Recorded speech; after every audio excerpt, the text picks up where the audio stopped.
very respected speaker of this evening, CA Parag Ved from Mumbai, members of this great profession, very good evening to all of you.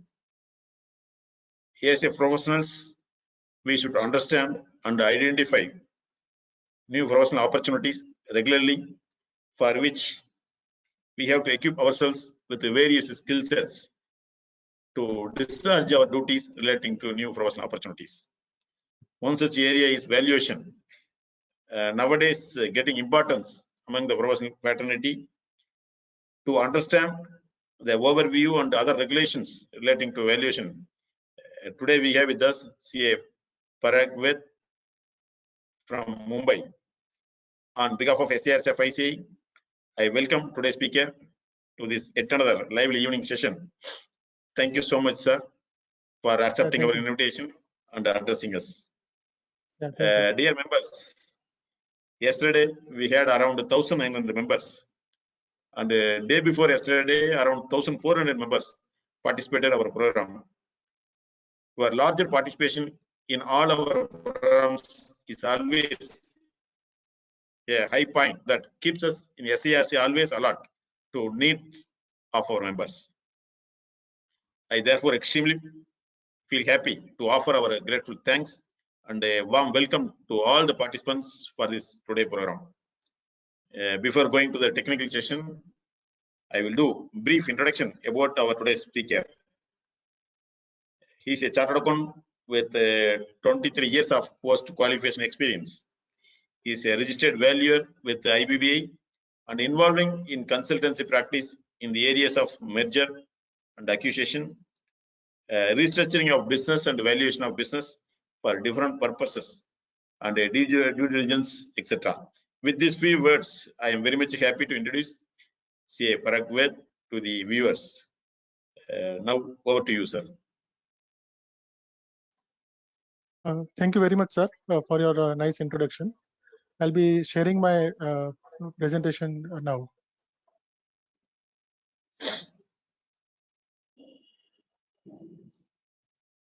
Yes, sir. Screen sharing is visible, so you can put it on slideshow.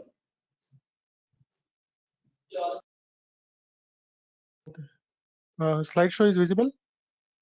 Yes, sir, visible, sir. Okay. So thank you again, sir, for introducing me, and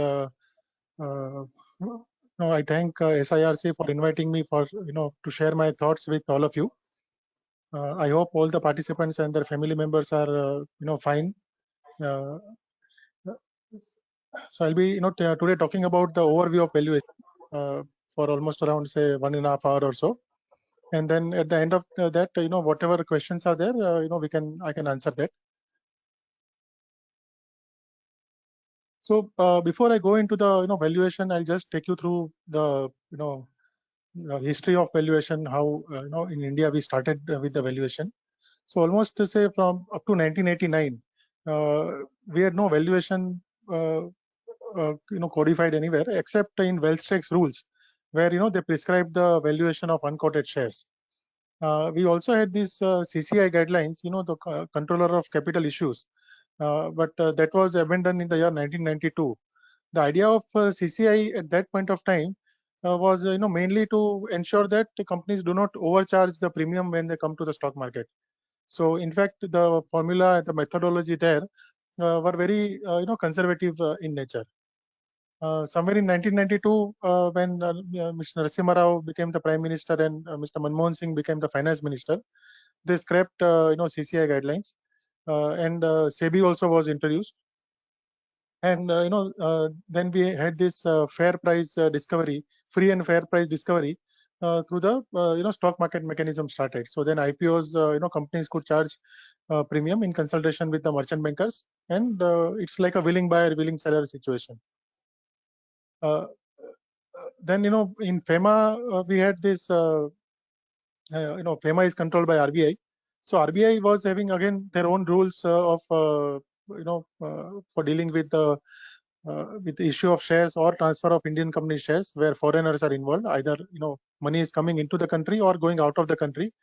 The CCI guidelines were scrapped in 1992, but RBI continued till 2010. but then they realized that this is not something which is correct. So they also then for a brief period they said DCF, but now they are saying any method which is internationally accepted is can be done as far as the FEMA is concerned. Then we had this 2013 our Companies Act, which in fact old Companies Act of 1956 never spoke about valuation at all. Neither the Companies Act 1956 or rules framed thereunder. Nowhere there is a mention of the valuation or valuers or anything like that. But historically in India, for especially for mergers, courts, there was a practice that companies used to go to the chartered accountants to carry out the valuations, and that used to be accepted by the court. But per se, Companies Act was silent about the valuation and valuers both. In fact, I remember one case where long back, there was a merger of GNFC, Gujarat Narmada Valley Fertilizer Company, and valuation for that purpose was done by a professor of IIM Ahmedabad. And company accepted and nobody objected. So court also, accepted that. So that is the way I think, we had in the old Companies Act. But new Companies Act under, which is 2013 Companies Act, there is a specific mention about valuers, registered valuer, and also it mentions certain sections where valuation is mandatory by from a registered valuer. So that is where we get recognition, and then pursuant to the Companies Act and the rules framed thereunder, IBBI is given the authority. And below IBBI, we have this our ICAI RVO, and we all as a registered valuer, we can registered with ICAI RVO or any other RVO. But normally as a CA, we prefer to go with the ICAI RVO. Also in 2020, the MCA has notified draft valuers bill. So now they are talking about the valuers institute or something like that, like how we have CA institute. They are talking about the valuers institute. But we don't know when this will come, because maybe it may take a couple of years. But so I think this is the evolution of valuation in the country. Now coming to the Companies Act, and where as a chartered accountants we can play a role. Section 247 of the Companies Act provides valuation of property, stocks, shares, debentures, securities, goodwill, or other assets or net worth of a company under the Act to be done by a registered valuer, and appointment of registered valuer has to be done by audit committee, or if company does not have audit committee, then by the board of directors of that company. Further, section 247(2) of the Act says the registered valuer shall make an impartial, true and fair valuation of assets, exercise due diligence while performing the functions as valuer, make the valuation in accordance with such rules as may be prescribed, and not undertake valuation of any assets in which he has a direct or indirect interest, or becomes so interested at any time during a period of 3 years prior to his appointment as valuer, or 3 years after the valuation of asset was conducted by him. So this is what the Companies Act talks about, and we as a chartered accountant can undergo a course with any RVO, including our ICAI RVO, complete 50 hours course, appear for an exam, and then you can register as a registered valuer with the IBBI.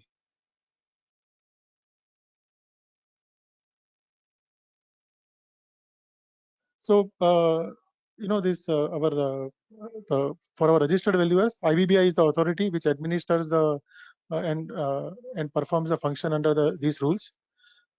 Registered valuer organizations are like, say, I said ICAI RVO, or there are other RVOs also. We can register with any of them. And when it comes to the valuer, we have individual, firm, LLP or company who are a member of RVO and registered with IBBI.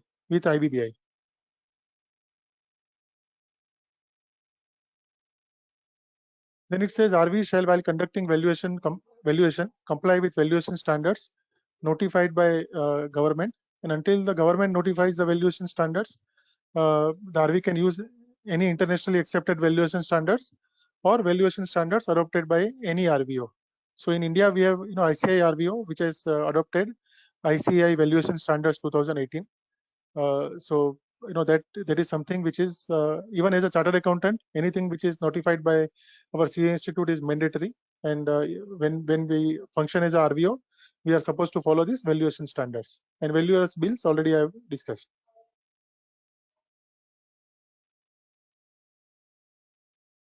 So coming to the Companies Act, where the valuation is required, where there is a issue of sweat equity shares in case of unlisted companies, where so in this case, in fact, registered valuer has to carry out two valuation. One is for the issue of shares, and second is also for the IPR or the know-how which is brought in by the the employee to whom sweat equity shares is being issued. Then section 62(1)(c), which talks about issue of shares or convertible securities on preferential basis by unlisted company for cash or for consideration other than cash. Then 67(3)(b), where provision of money by a company for purchase of its own shares by employees or by trustees for the benefit of employees. Then 192(2), transaction involving transfer of assets for non-cash consideration to or from directors. Then 230 and 232 sections, which is scheme of compromise and arrangement or scheme of restructuring or mergers and amalgamation of companies. So in terms of, I think, volume, maximum valuations, what we do is for section 62, where there is a fresh issue of shares under the Companies Act, and also for this 230, 232, where we have scheme of amalgamation or arrangement with the shareholders. So in terms of volume, I think both will comprise almost of 90-95% of the valuations which normally we do. Of course, you will do valuations under FEMA and income tax and all that is separate, but under the Companies Act, this will be almost 90-95%. Then 234 talks about cross-border merger of Indian company into foreign company or vice versa. Section 236 talks about purchase of a minority shareholding. So again, under the new Companies Act of 2013, when in unlisted company, promoters acquire 90% or more shares, there is an obligation on them to give a offer to the minority shareholders under section 236. So again, 236 talks about the what kind of valuation methodology can be applied and all that. And section 281, which is for a winding up of a company. So these are the valuations which are required for under the Companies Act. Of course, for insolvency also valuation is required, but there we are supposed to value of the financial assets, and we as a chartered accountants cannot value land, building, and plant and machinery.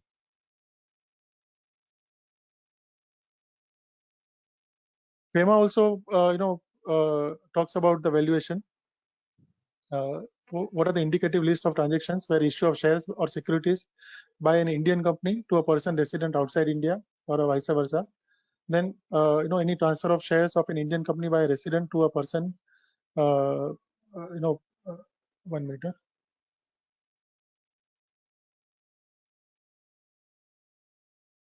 Transfer of so any transaction where there is a foreign currency which is involved, then the valuation is required.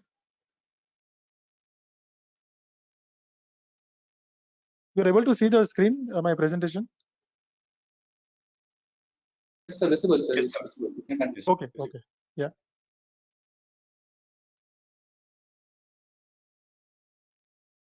So when it comes to FEMA, for listed securities, they are saying that price which is worked out in as per the SEBI guidelines has to be used. For unlisted securities, any internationally accepted pricing methodology for valuation, which is duly certified by a chartered accountant or a SEBI registered category 1 merchant banker or a practicing cost accountant can carry out the valuation. Where if suppose Indian company is acquiring shares of a foreign company and the transaction amount is more than USD 5 million, then valuation has to be done by registered by a category 1 merchant banker. Again, in income tax, we have various sections where valuation is required. So 56 to 7B for issue of unquoted shares, where fair market value of shares to be determined in accordance with Rule 11 UA. Section 56 to 10 and 50 CA, where there is a transfer of unquoted shares. Section 50B, which is for a slump sale of business, and section 92, which is a transfer pricing provisions. So here again, like say section 56 to 10 and Rule 11 UA and UB, they have given the formula. You are not supposed to apply your mind. You are supposed to apply that formula, and whatever is the value as per that formula becomes the minimum value as far as the transaction is concerned. For section 56(2)(7)(b), it has to be done by a through a DCF method. Earlier, that said that accountants can do and also merchant bankers can do, but somewhere I think before a couple of years they removed the word accountant. So DCF can be done only by the category 1 merchant bankers. And as a CA, we are more than happy that let them do the valuation. So, this is the SEBI, under the SEBI regulations, we have for frequently traded shares, it talks about the volume weighted average market price for a, for a different purposes, they have different formulas, but everywhere they talk about the average of market price for a particular period. And for non-frequently traded shares, it talks about the price determined by the acquirer by after taking into account valuation parameters, including book value, comparable trading multiples, in such other parameters as are customary for valuation of shares of such companies.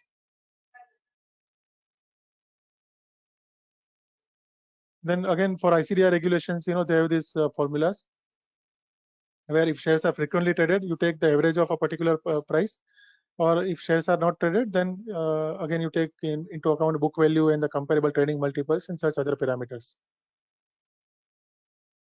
Now, SEBI also, when there is a merger valuation, merger or any scheme of arrangement, earlier in our reports, we never used to give any valuation, workings, or no values were given. Only numbers which were given in the report were the date, the para numbers, and finally the swap ratio. So somewhere, SEBI said that we are getting a lot of complaints where you guys don't disclose anything. So then they said at least minimum for a merger valuation, we are supposed to disclose values and as per this table, where suppose if two companies are merging, XYZ and PQR, we are supposed to give per share values of each company under asset approach, income approach, and market approach, and what weights we have given to both the approaches, all the approaches.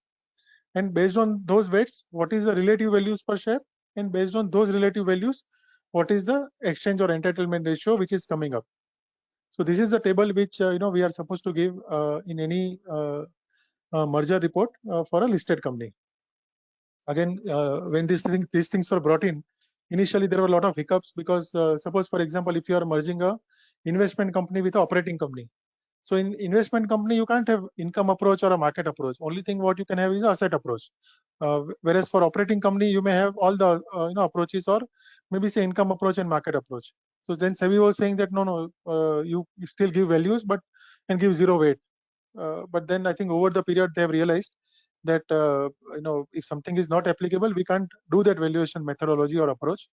So now they are accepting that you write NA means not applicable, and give reasons why a particular approach is not applicable. In fact, as per our valuation standards also, we are supposed to write about all these approaches and why we are selecting a particular approach or why we are rejecting a particular approach. We are supposed to write in a report. Now coming to valuation concepts and purpose. So these are the standard concepts of valuation. First and most important is there is a difference between the value and the price. Now, as Mr. Warren Buffett says, price is for what you pay and value is what you will get.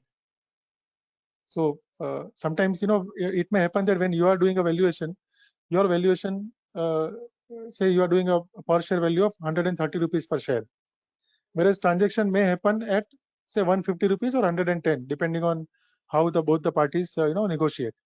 So there is always a difference between the value and the price. Then valuation is not an exact science; it is more of an art.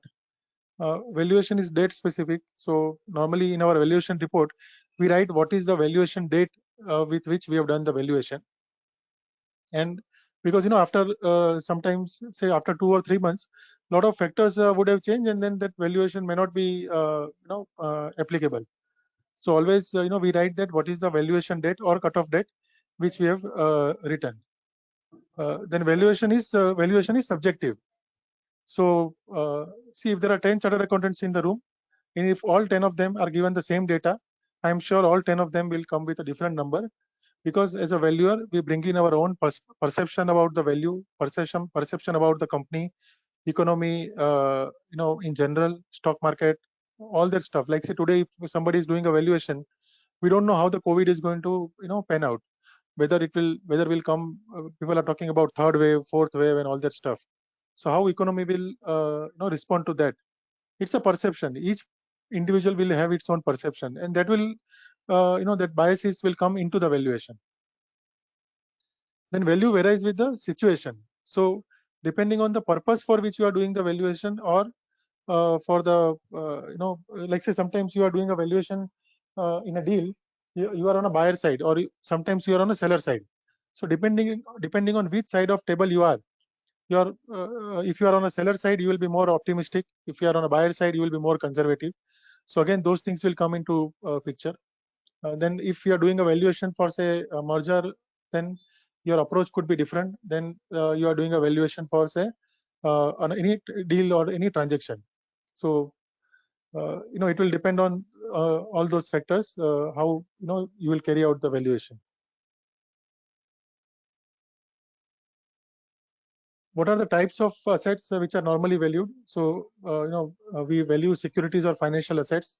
Then we value the business when there is a transaction of the business. Intangible assets also are being valued for the purpose of our accounting purpose, or for a purchase price allocation. Like historically, what people used to do, suppose if somebody is acquiring a business for say 100 crores, and the book value of the assets and liabilities of the company, which the business which they are acquiring, is say 40 crores. 60 crores they used to put under goodwill. But after amendment in section 32 of the Income Tax Act, where they have recognized intangible assets as a depreciable assets, so patent, trademark, copyright, technical know-how, or any other business or commercial right of a similar nature is being allowed to be depreciated, and you get a tax benefit in that. So people try to put values to those intangibles and get the tax benefit. Even for the Ind AS purpose also, we are supposed to do valuation of intangible assets, which is being done. Then you have land and building, and plant and machinery, which as a CA we don't do the valuation, but there are registered valuers for those categories. Then there is a valuation of drawings, paintings, sculptures, and all those items for which valuation is done. So coming to our valuation, what are the purposes for which valuation is done? So for business could be say restructuring, or a purchase or sale of shares or a business, litigation and family settlement, or a fundraising. Regulatory could be FEMA, Income Tax Act, SEBI regulations, Companies Act. Intangibles valuation could be for purchase or sale of intangible, like or say hypothecation of intangibles. Like a lot of pharma companies, they hypothecate their brands and raise money against that. So they are not able to give, they don't give any other asset as a security. They give their brand as a security, and banks are accepting that. So again, for that, valuation of brands could be required. Then accounting for purchase, so which is a purchase price allocation, or for Ind AS accounting for business combination, valuation is required. Then impairment of assets, valuation is required. And other items could be private equity and venture capital funds, financial instruments, Ind AS reporting fair value impairment. So for all those things, valuation could be required.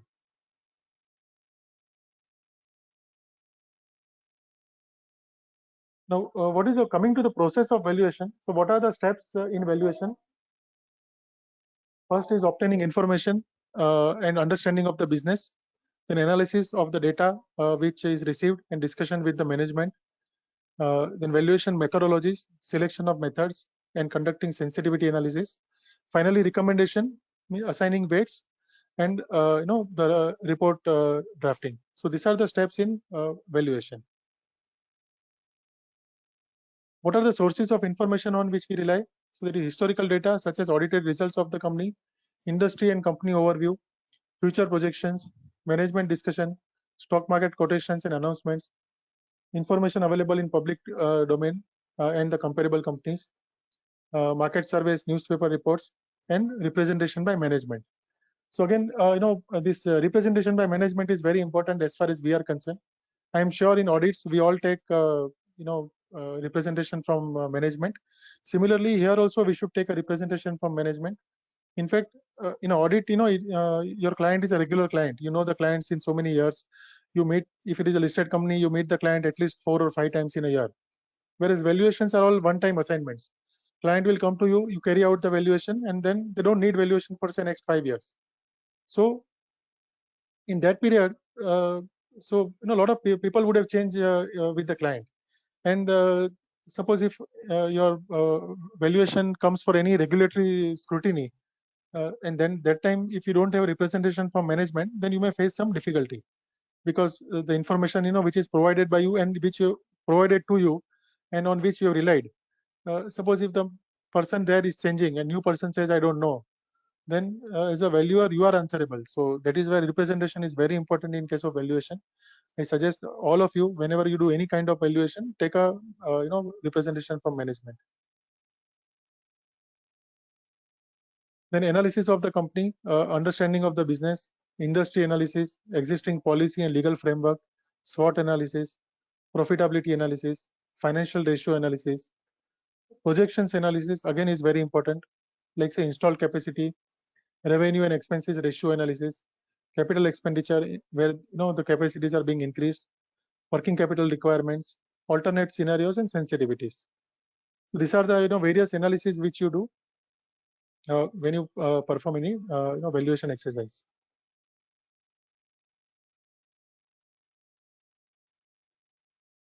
Coming to the methods of valuation, we have income approach, which is very widely used, which is a discounted cash flow method. So it is a present value of future cash flow. Then under market approach, we have market price method if shares are listed, or if shares are not listed, then one can use comparable companies multiple method or comparable transactions multiple method. Under the cost approach, we have net assets value and replacement value or realizable value. So broadly, these are the approaches and the methodologies which are used.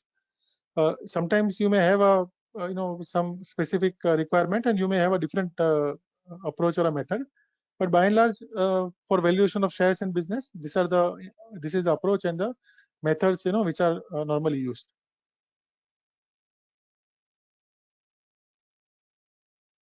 So coming to the the income approach and the discounted cash flow method, which is there, it values a business based on the expected cash flows over a period of time.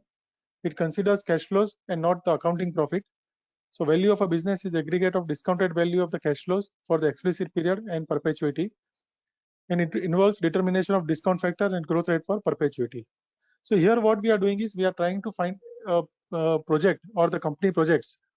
What is the expected business which they are expecting to do in future, and based on that, what is the cash flow which company is expecting to generate in future, and the present value of that cash flow is the value in the hands of the company. So this valuation, when we do DCF is the method where we value the cash flow in the hands of the company and not in the hands of shareholders.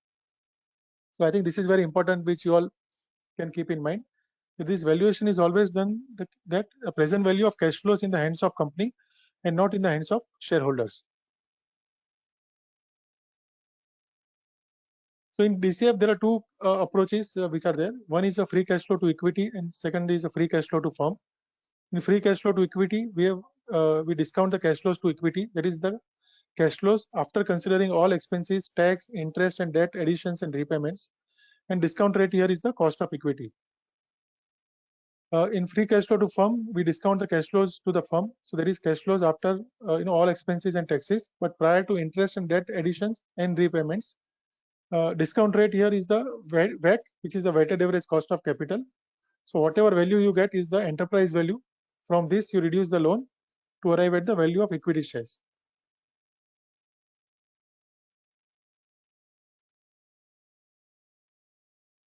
So in cash flows, this is the build-up of the cash flows. So we have business plan, then business cycle, working capital, capex, depreciation and amortization, and the tax. So I'll just very briefly talk about the projections. See, whenever you are doing valuation, say based on the audited accounts or based on the past results, at least your financials are given, and those are audited, those are actual. So you don't have to worry much about it. Of course, you may have to make some adjustments, which we will discuss a little later. But when we come we talked about the projections and the cash flows. Here, everything is an assumption.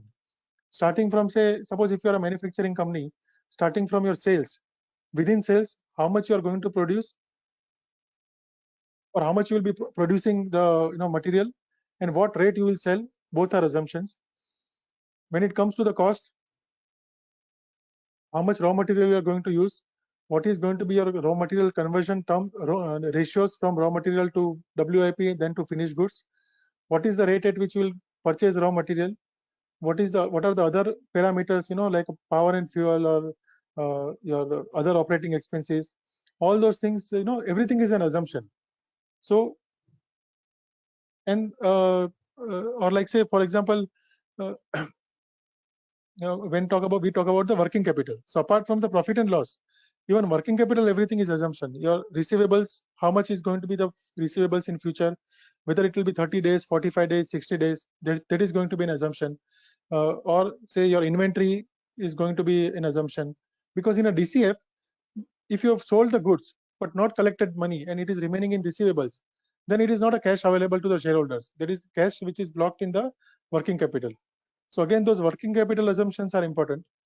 You need to be mindful of the business cycle. Like, say, for example, you talk about the say fertilizer business. Fertilizer business may be dependent on say rainfall in the future, or say for example sugar. There is a cycle that sometimes prices go up, companies make very large profits, or sometimes when prices go down, they incur losses. So these are the cycles. Like today, we are seeing a lot of uptick in the commodity cycle, where all the metal prices are going up. Now today, if you take today's results as a base, or today's prices, or the today's parameters as the base for the assumption, and then go and build your projections based on that. Maybe it may happen that you are building a very optimistic projections, and when cycle turns down, company may not earn what you have projected. And I would have done at least 1,000 valuations in my life. I've yet to see a projections which are actually achieved. Projections are never achieved. People project, no, everybody projects growth, but in reality, the growth may come or may not come. So that is where, as a valuer, we need to be very careful about those assumptions. Another important assumption is the capital expenditure. Suppose if company has projected that they will sell, today they are selling, say, let us talk about, say, cement business. Today it's a 2 million ton cement plant, and they are saying that next year we will sell 3 million, then we'll sell 4 million, like that. Now that is not going to be possible unless you incur a capex. So that capex has to be built in. So I can sell 4 million, provided, assuming there is a market available, I have raw material linkage and all other things, government regulatory approvals, environmental approvals, all things are in place. But also I need to spend money on the plant and machinery. So that is where the capex is very important. Or say if you are doing a valuation of any say a company which is into BPO. Now BPO companies, they will say that today they have 1,000 seats and they are going to make it, say, 2,000 seats in next 3 years. Now that is again not possible, without incurring the capital expenditure, whatever is required, whether it is for the office, furniture, or it is for the computers or the softwares or the technology, whatever it is required for. So whatever income you have projected, you need to see whether you have corresponding capacity or not. If it is not, then you need to put the relevant capex into the calculation. Then depreciation and amortization is a non-cash expenditure, so that is added into the cash flows. And finally, the tax, which is again outflow, so that is to be reduced.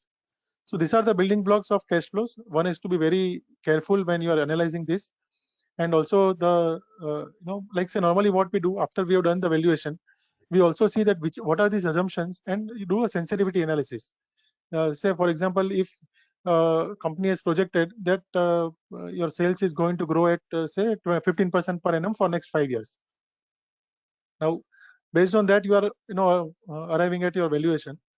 Then you say that, okay, instead of 15%, what happens if it grows only at 10%, or it grows at 20%?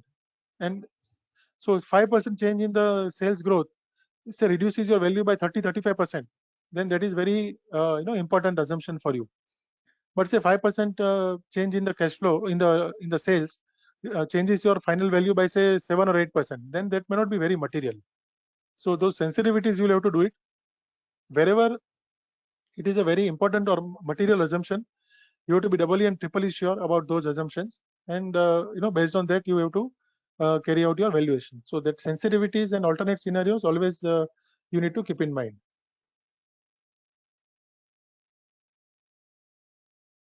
Now coming to the discount factor, so when we talk about the weighted average cost of capital, so normally we use CAPM method, which is a capital asset pricing model, where we work out KD, which is the cost of debt, and KE, which is the cost of equity, and depending on how the business is being funded from the equity and debt, so based on that you arrive at the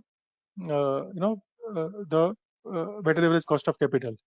So say normally say company's cost of equity comes to say 15 or 16%, and cost of debt which has to be taken on a net of tax basis comes to say 7%.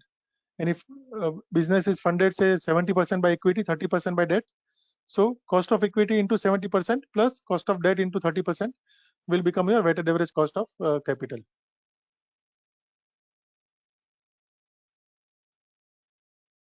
Now again in the calculation of WACC, the cost of equity is very important. So the formula for cost of equity is RF, which is the risk-free return, plus into bracket beta into equity risk premium. So I'll just very next few minutes I'll spend on this. So what is the risk-free rate? So normally we assume that government security is a risk-free rate, but we have to be careful. Government also may not be risk-free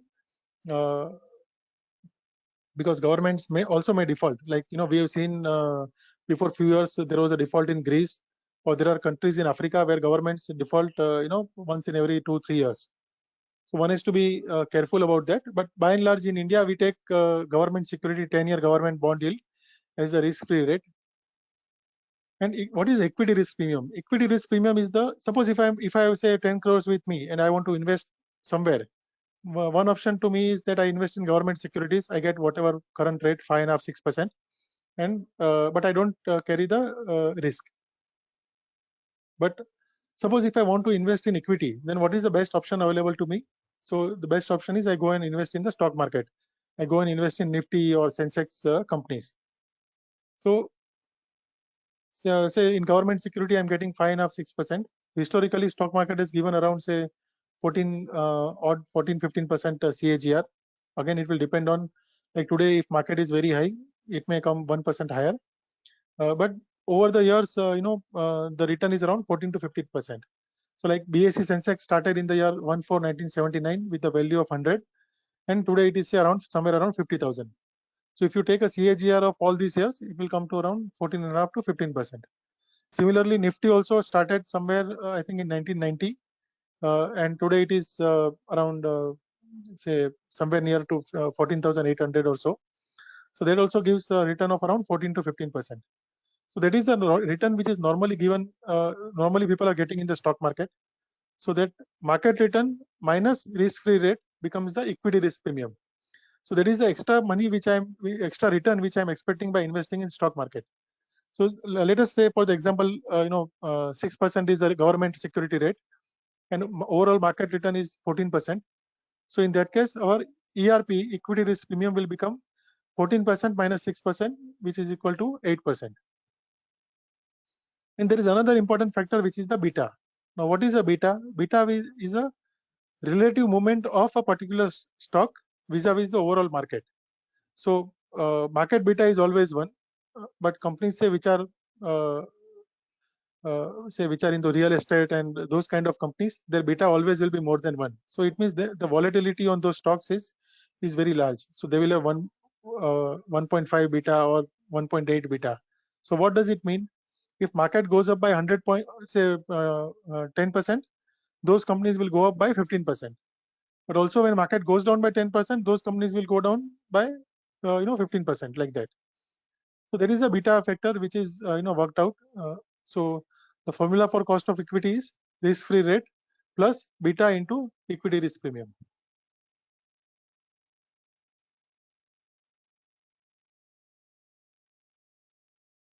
Cost of debt is the rate at which company borrows from the various lenders. sometimes companies will have multiple borrowings.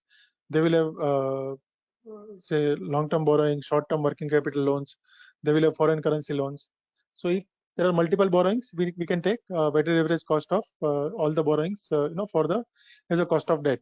And since interest is a tax deductible expenditure, cost of debt has to be taken on a net of tax basis. So once the projections are prepared and you've decided the WACC rate, which is the weighted average cost of capital, the discount factor as we call. So what is the DCF value? The enterprise value is the future cash flows during the explicit period, the period for which the projections are there, and cash flow for the perpetuity. So like say any company, you will not be able to project beyond 5 years or 7 years. So that is called as the explicit period. But after that, company is going to continue. So that is called as a terminal value or a perpetuity value. So present value of cash flow for explicit period and present value of perpetuity, both are added to arrive at an enterprise value. And from this, loan is reduced and all other adjustments are made to arrive at the equity value. So just showing an DCF sheet to you. So for example, a company has we have prepared 3 years projections. So we start with operating PBT, add interest. So this is the free cash flow to firm approach. So you add interest and depreciation. So arrive at EBITDA. From this, you remove capital expenditure, incremental working capital, and the tax. So you have free cash flow for each year is arrived. Then the cash flow for the last year of the explicit period is taken as a base for perpetuity. And for perpetuity, the growth rate assumed is 5%. So what we are saying is after 2023-24, company will grow at 5% forever. So that is the perpetuity value. And that is capitalized using a formula. The formula there is the cash flow for perpetuity divided by WACC minus growth rate. So that is the formula to arrive at the capitalized value of perpetuity. The discount factor here we are using the WACC we are using is 13%. So cash flows are discounted at 13% for next 3 years and for perpetuity. So based on that, you get net present value of cash flows for each year and perpetuity. The total of that becomes the enterprise value. From this, you reduce loan funds, reduce preference share capital if the company has. You need to add surplus cash, reduce contingent liabilities, add value of investments. So after doing all this, you get a adjusted value for equity shareholders, which is divided by the number of shares, and you get per share value of the company under the DCF method. So this is the the workings or the format for the valuation using the DCF.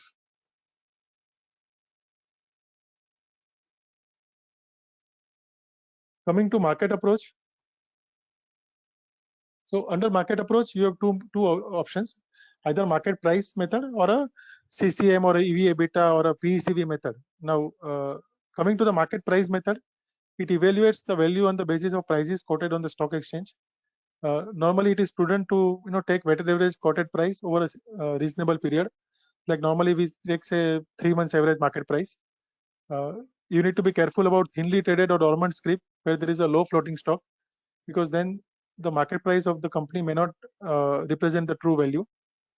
As we have seen earlier, even the SEBI also says that for if shares are not frequently traded, you need to apply other parameters, and market price may not be then the only indicative price. So example of market price, suppose if I'm taking a 6 months weighted average market price, I take turnover for last 6 months for each month. I take what is the volume of shares which is traded for last 6 months. Total of turnover divided by total of volume will give me weighted average market price for the company.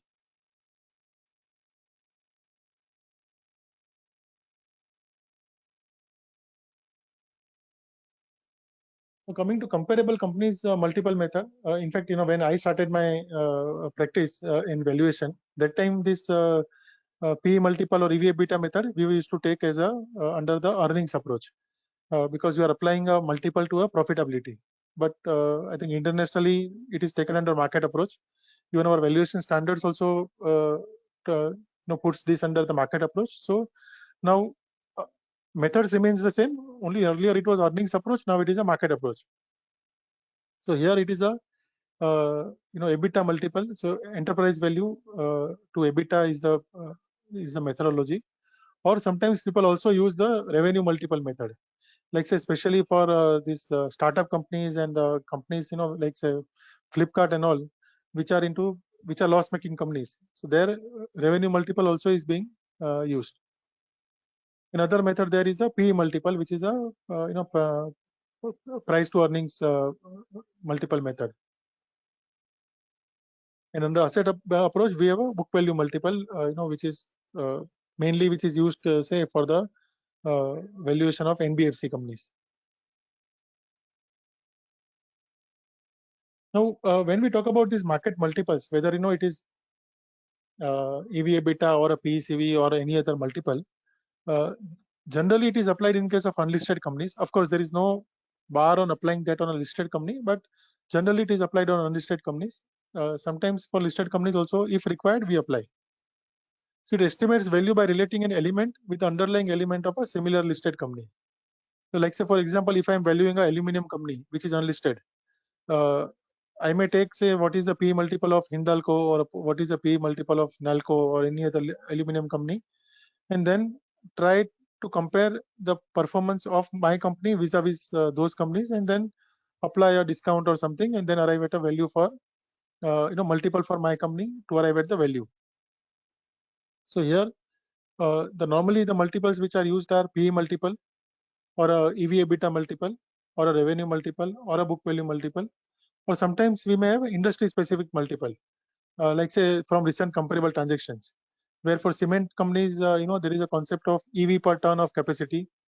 Then for hospital business, it is EV per how many beds you have. Hotel business, you may have EV per room keys, which is how many rooms the hotel has. Telecom tower companies, EV per tower. And asset management companies, AMC is a percentage of AUM. So these are all based on the transactions which have taken place in the market and which are in public domain. People try to work out these parameters and try to arrive at those those multiples, and then use in your transaction. Like say in cement, normally people say that the EV per ton should be around $150 or something like that, $150 per ton. Now, again, blindly one cannot apply, because each transaction in each company may not be comparable at all.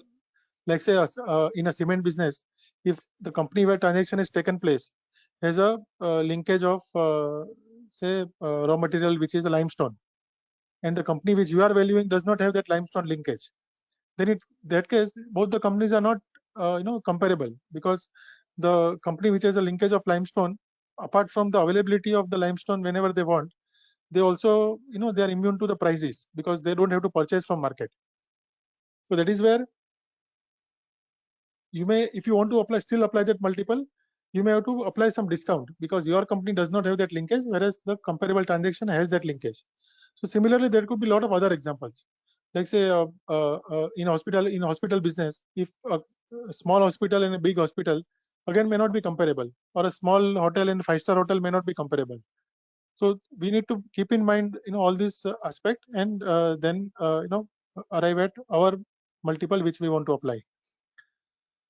Another issue which we face here, especially in this industry specific multiple, is that sometimes information is not available, full information is not available in public domain, because these are all private transactions. No company will say that I have done a deal at a this much EV to ton. It is the implied or the worked out by the analyst. Now, if analyst does not have full information, or you as a valuer does not have full information about the transaction, it may happen that your multiple may become which is absurd, or which is on whether very high or very low, depending on where the company what information is available. Like I'll give you an example. We were involved in one transaction where the deal between the parties was 8 times EBITDA of the next year's estimated profitability. And it so happened that, of course, it was a listed company. It so happened that estimated EBITDA for next year was double of the current year. So when this deal was announced in the stock market, all the companies, that company's price hit upper circuit, and all other companies in the same industry hit upper circuit, because the way analysts analyzed this is that this company got sold at 16 times EBITDA of the the current EBITDA. Now their analysis was correct, but that was not the deal. Deal was 8 times EBITDA of next year. And if next year the company does not achieve the projected EBITDA, there was a clause for adjustment of value, which is again not available in public domain. So that is where sometimes people make a mistake, where if full information is not available, you may you may get a very high or very low multiple, and then you try to compare that with your business and then give very high or low value. Or sometimes promoters' expectation changes because of this. They will say, "Arey, this company got sold at 16 times of EBITDA, I should also get 16 times." He doesn't know that it's not 16 times, it is 8 times of next year. But so those are the issues which you face. So you have to be careful when you take the industry specific multiple, especially if you don't have full information. The maintainable profits, on which you apply the multiple, it can be either based on past performance or future estimates. You need to eliminate material non-recurring or non-operating operational items. Like say, for example, you open any listed company's balance sheet, say any Birla Group or Tata Group companies, you will find that those companies have investments in other group companies. Now, whatever dividend income they are getting from that is a surplus. So because the investment itself is a surplus, so dividend income is not an operational item. So you need to remove that. Or sometimes say there is a one-off expenditure. There is some say fire in the factory of the company, or there is a insurance claim because of that. Now all those are abnormal items, and one has to adjust that to arrive at a maintainable profit. Also, say for example, sometimes it may happen that when you are taking past 3 years as the base, and the last year only the company has increased the capacity. So if company has increased the capacity in the last year, then the previous 2 years are not comparable, because that was with a lower capacity. Now you have increased your capacity. Going forward, you will have higher capacity. So again, you need to be careful about those items and make a relevant adjustment in your calculation. And if you are taking a various say years average profitability, you may want to do average of those profits to arrive at a maintainable profit.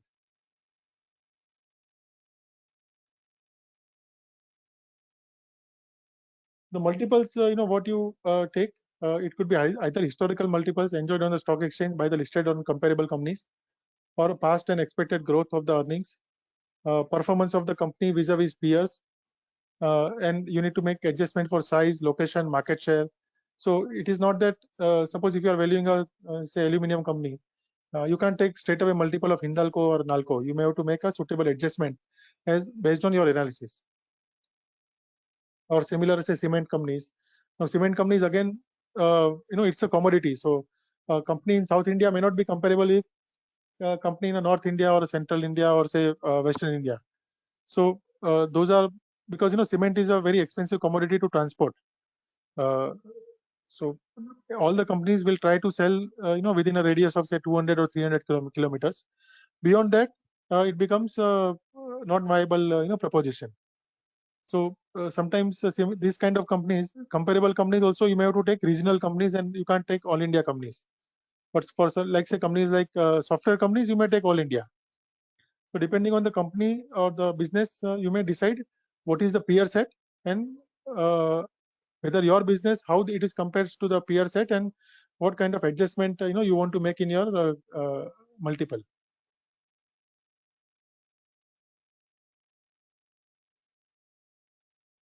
So comparable transaction multiple determines the value based on the any recent transactions in the company. We already discussed about EV EBITDA method or EV to sales, book value method, industry specific multiple method, and generally also sometimes it is used as a cross check rather than the main method. So I may use DCF as a method, or I may use EV EBITDA method, and then try to see that how does it compare with say transaction multiple method.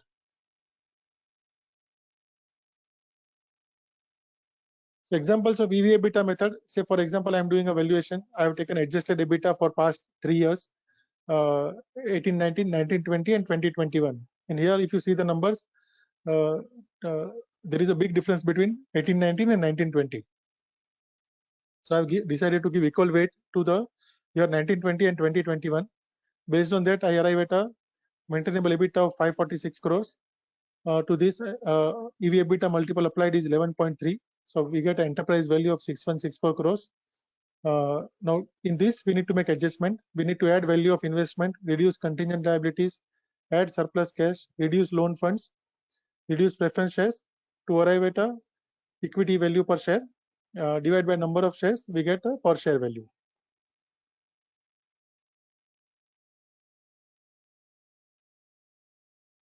Coming to cost approach, we have net asset method, which is fairly simple. Total assets minus total liabilities, or share capital plus reserves minus miscellaneous expenditure minus debit balance in P&L. We get net asset value. So NAV, the example is very simple. We take the assets minus liabilities from the accounts. We make adjustments for appreciation in value of investments, reduce preference capital, reduce contingent liability to arrive at a per share adjusted net assets. Divide by number of shares, we get a per share value.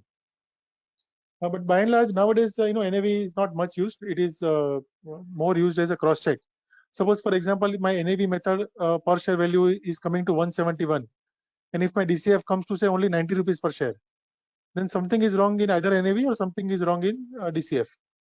Because if my asset is saying that my value is 171, and if I continue to do business, my value is 90, I'm better off not doing the business, selling off the assets.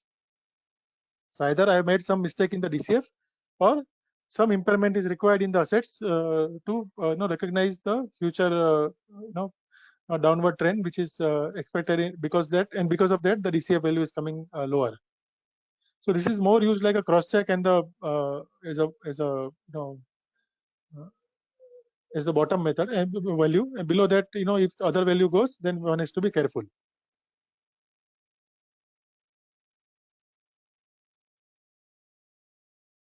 Okay, coming to replacement and realizable value method.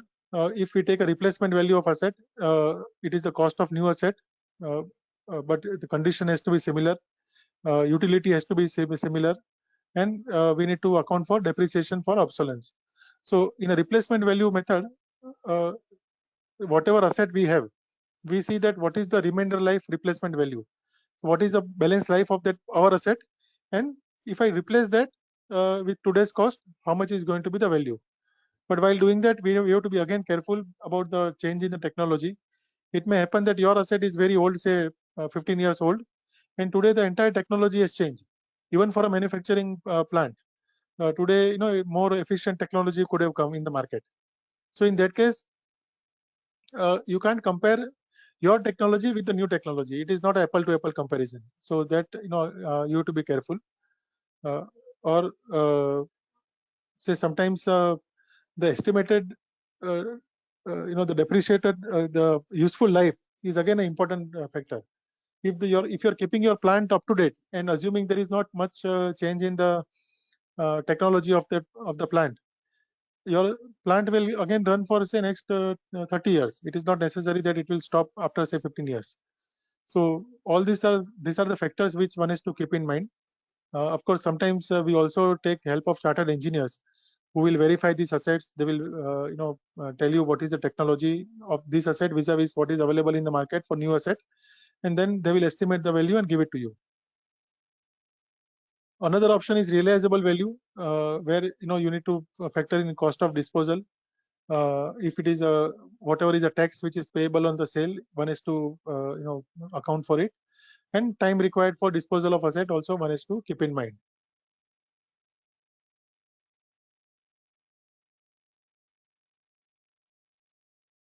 Now, irrespective whichever method we do, there are some adjustments which we make. First is the market value of investments. Like I gave you example of say Tata Group company. You open any Tata Group, say Tata Steel balance sheet, you will find that they have investment in TCS.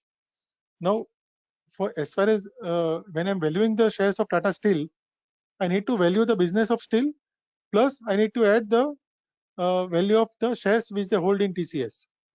So because investments are normally assumed to be surplus unless those are strategic investments, but otherwise they are assumed to be surplus.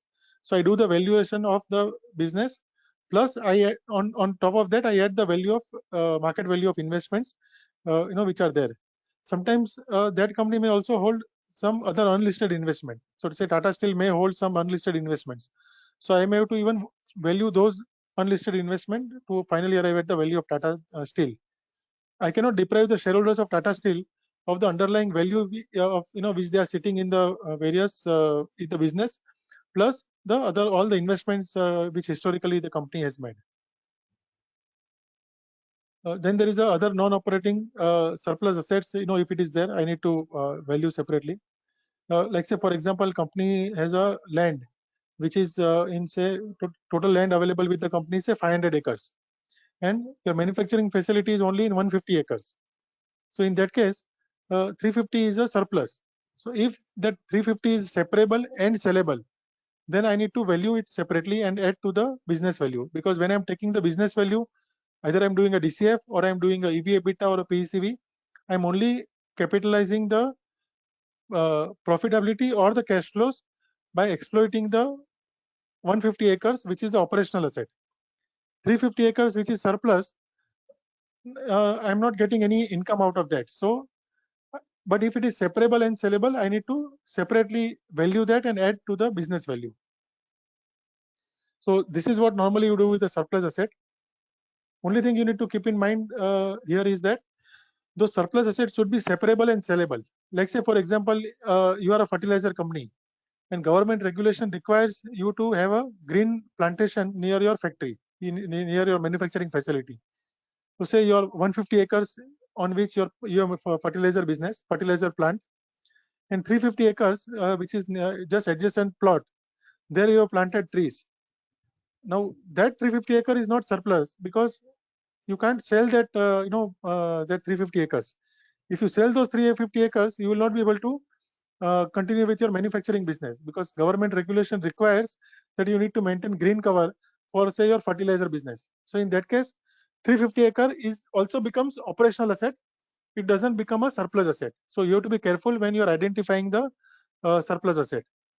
Now again, in this example, one can have one more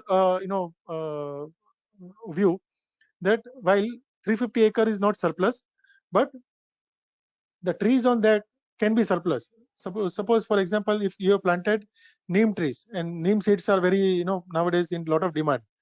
So while you may not be able to cut the trees, but you may the produce of that, which is neem seeds, could be sellable, and that may have a commercial value.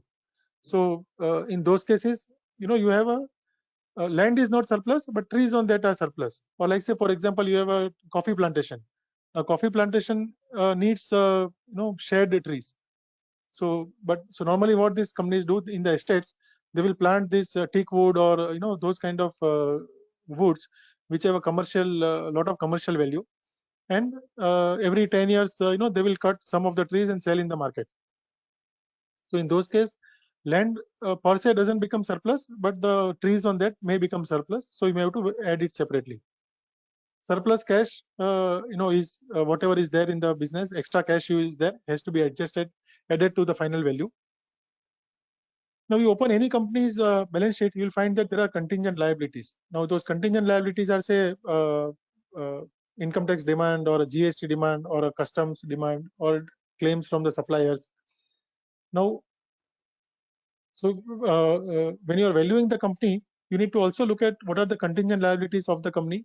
What is the likelihood that these contingent liabilities may go against the company, and if it is expected to go against the company, how much it is the probability, and what is the impact of that in your overall valuation.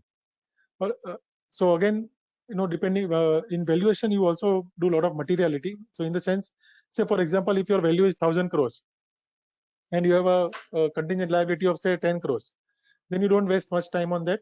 Maybe you take 50% probability, 5 crores on net of tax, you finish the valuation. But suppose if your value is coming to business value is coming to 100 crores, and your contingent liability of 50 crores.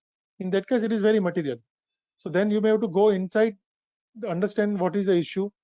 You may have to take some expert opinion. So say for like we as a financial valuer may not be expert in all the fields. Suppose if there is a some technical claim from one of our customers, Now we don't know, say you have supplied some engineering equipment to your customers and customer is not satisfied. So he has raised a claim on you that the equipment supplied by you is not performing well.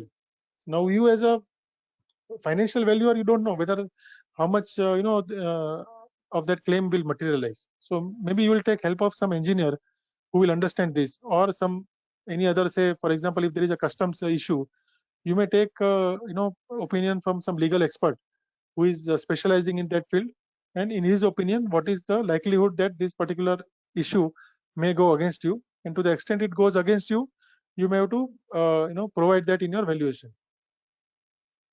So like you have contingent liabilities, you also have contingent assets. So if, like say for example, infrastructure company, they may have some unaccounted claims or unrecorded claims. So again, that may become a contingent asset. So you may have to value that.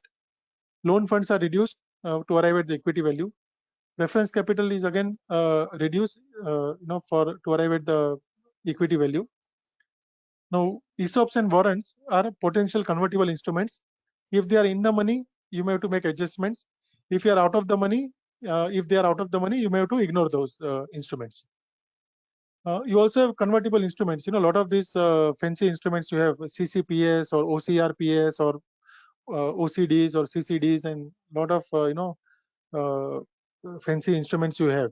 Sometimes those conversion terms are so complex that it will depend on the future EBITDA or future say revenue of the company and all that. So you may have to understand those instruments and give the impact of dilution into your valuation to finally arrive at the value per share. If company is enjoying any tax concessions, you may have to factor that into your valuation depending on the nature of tax concession. Is it a permanent tax concession, or this concession is only there for a particular period? Now, depending on that, you have to factor that in your calculation.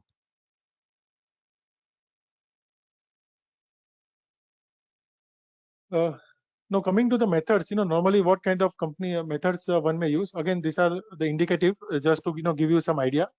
Depending on if you are doing any valuation, depending on the nature of the business and the company, you may decide which method is appropriate. So, knowledge-based company, income and market could be a good option. Manufacturing company, income, market, and even asset could be option. Brand-driven company, income and market. Startup companies, income and market. Limited life projects, only income. Limited life projects are like, say for example, I am valuing a company which has a road asset, and they have to build the road, collect the toll for next 30 years, maintain the road. At the end of 30 years, they are supposed to hand over the road to the government. So this is not a perpetual business; it's a limited life business. So I need to, maybe the only method useful here is the DCF method. So I may use the income method. Income, investment and property companies, asset could be a better approach. Company going for liquidation, again, asset going could be a better approach.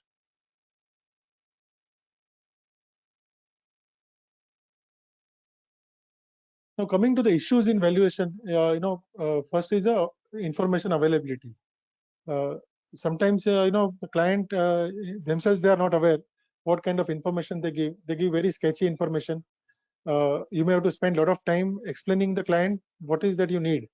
If client is a smart client, they will give all the information properly. They will give projections properly. Sometimes client will ask that, I don't know how to prepare projections. You only help. Now, again, as a valuer, we can't help client, in preparing projections. Otherwise, there is a conflict of interest. So then we may have to tell client that, you appoint some other professional who knows how to prepare projections, and discuss with them, prepare projections, and then submit to us. So information availability is an issue. Sustainability and scalability of business model, again, is an issue. As I said, everybody projects that I am going to grow, but in reality, it doesn't happen that way. So one has to be careful, with that. Another issue which we face is a difficulty in measuring the risk. Now, client has prepared projections. We need to measure that. We need to, make a judgment of that. That suppose if they have projected that I am going to grow at 15% per annum for next 5 years, how much, in your opinion, how much is achievable? Whether 15% will grow or 10% will grow, it's anybody's guess. But you as a valuer, you need to put a number to it that, when you're doing the calculation of WACC. So higher the your perception of that, if you believe that the projections are very speculative or very optimistic, you need to counter that with a higher discount factor. So like we discussed the WACC, which is the weighted average cost of capital. Sometimes after the WACC, we also add 2 or 3% as a business risk premium, and then that number we use as a discount factor for discounting the future cash flow.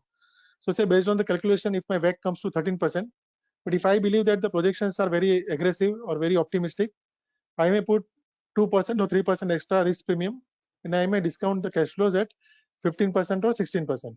So that is where your perception about the projections and the how much in your opinion is achievable, that comes in. Thinly traded shares and dormant scripts already we have discussed. If they are thinly traded shares, we need to ignore that. Startup companies, again, it's very difficult to value startup companies.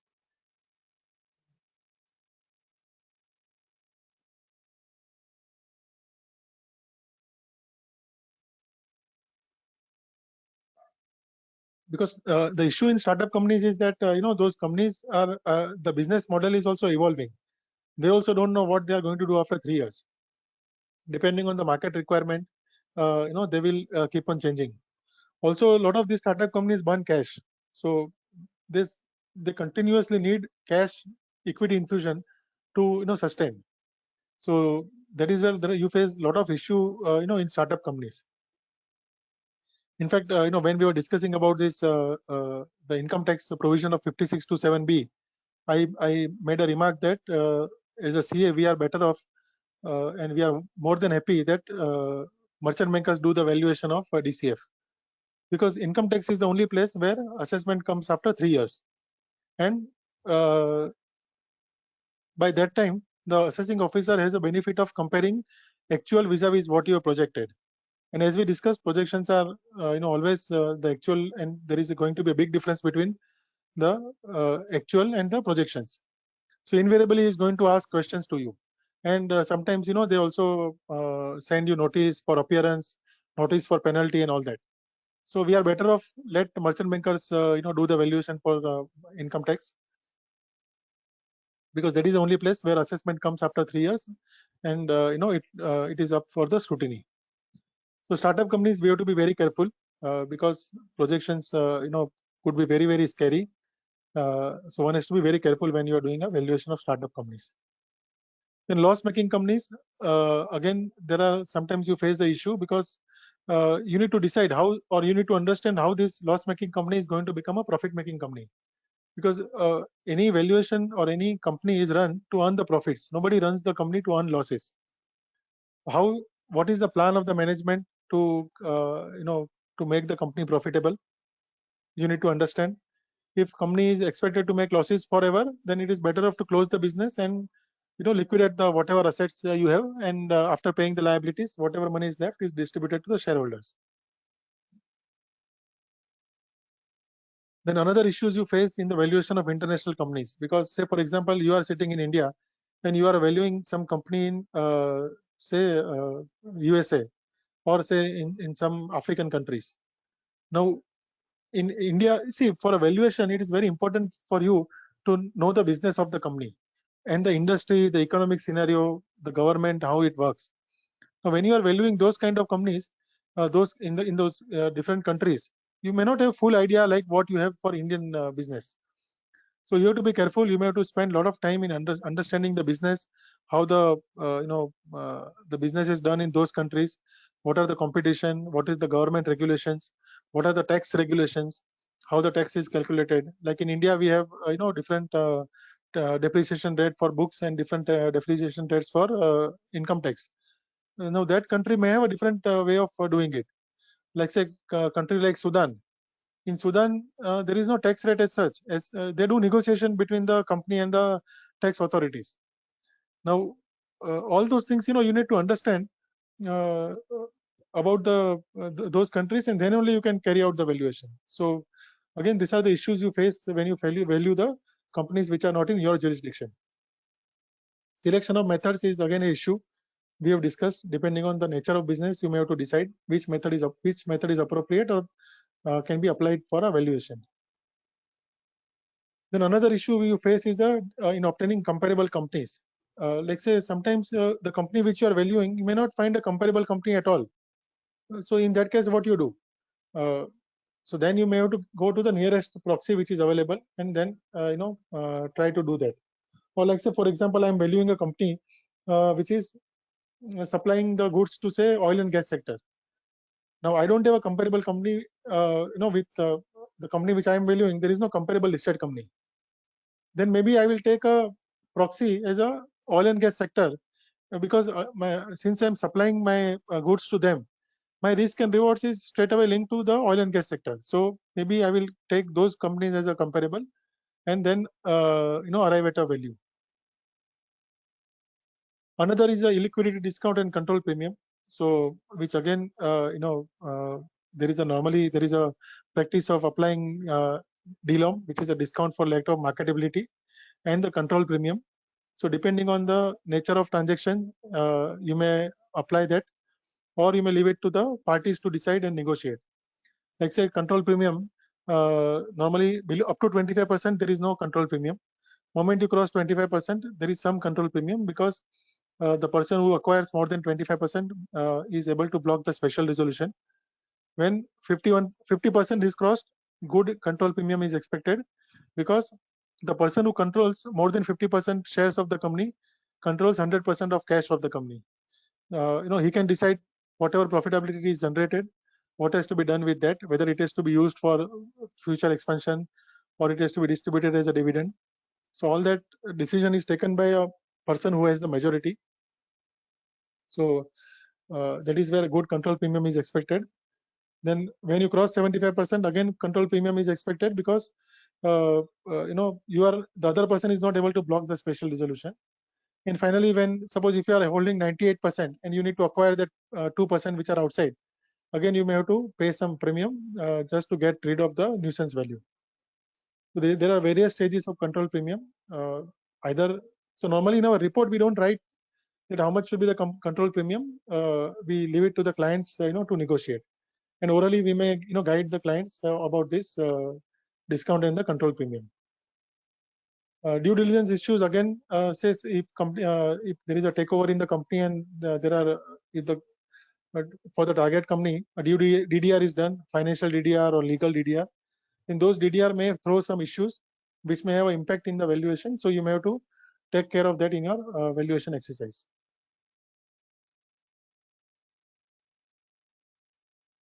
Now coming to the valuation for merger and demerger. So here, in case of a merger, what is important is that the absolute value per share is not important. Relative value per share is important, because I need to compare both the companies on apple-to-apple basis. Say for example, A is merging into B. Per share value of A, what I am arriving is say 100 rupees per share. Per share value of B, I am arriving is 200 rupees per share. So here 100 and 200 is not important. What is important is for every 2 share of A, you will get 1 share of B. So that swap ratio is important. So while I arrived at the value of A at 100 and B at 200, and my swap ratio is for every 2 share 1 share, I can arrive at value of A at 90, value of B at 180. Still my swap ratio is for every 2 share 1 share. So what is important here is 2:1 and or say 1:2 and not the 100, 200 or 90 and 180. So that is where this relativeness comes into picture. So the relative values needs to be determined using similar valuation approaches and methods, and applying similar weightages to the value arrived under each approach and method. Like say for example, I am doing a valuation for merger of say Infosys and TCS. Now in that I cannot say that I will value Infosys using DCF as a method and I will value TCS using the market price as the method. Then I am not comparing apple to apple basis. So I may have to use DCF under both the companies and or market price under both the companies. I cannot use one method in one company and another method in another company. So I need to ensure that to the extent it is required, I need to maintain the apple to apple comparison. But sometimes it may happen that the business of the company is different. One of the company is a asset investment holding company, another is a manufacturing company. So then I'm justified using the market approach or income approach for a technology company or a manufacturing company, and asset approach for investment holding company. So in case of a merger, what we do is a valuation of shares of transferor company and transferee company. And in case of a demerger, we need to give share entitlement ratio. So we need to do valuation of demerge undertaking and the resulting company for the as an exercise.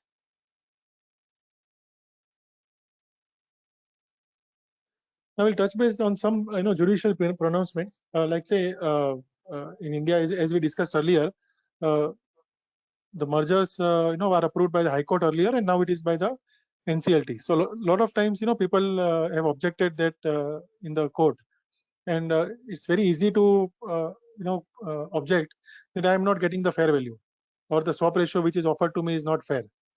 So that is where a lot of these cases went into the courts, and courts have opined on the the valuation methodology or the outcome. So I'll just briefly take you through that. So the courts have said that exchange ratio is not disturbed by the courts unless it is objected and found grossly unfair. So there is Mir Mafatlal and Mafatlal Industries and Dinesh Lakhani and versus Park Davis. So here in the merger cases, courts have taken a view that we are not expert. We will rely on the valuation done by the experts, and whatever they give, we will accept. So courts have taken a view that we are not expert and we will not go into the valuation. Then next is a English judgment, which takes valuation will take into account number of factors such as prospective yield, general outlook for the type of business of the company, etc. Valuation is not an exact science; it is more of an art. Mathematical certainty is not demanded, nor indeed is it possible. Then next is a Supreme Court judgment in case of Hindustan Lever, where Supreme Court said that it is fair to use combination of three well-known methods. There is asset value, yield value, and market value for a merger.